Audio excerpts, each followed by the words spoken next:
Hello everybody.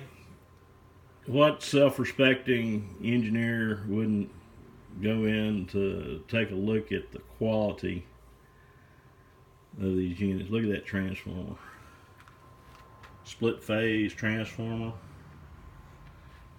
Pure sine wave inverter.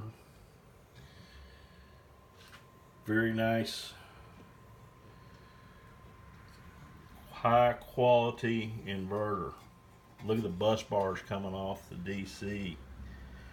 DC is good for 130 amps, and that's adjustable. Just absolutely high quality fans. Keep the unit cool. We're gonna have some fun with this, aren't we? Yeah. All right, guys.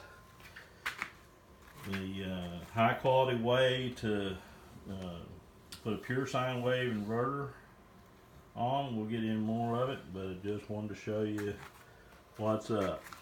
So hope you guys are having fun, because we are, and I'll see you next trip.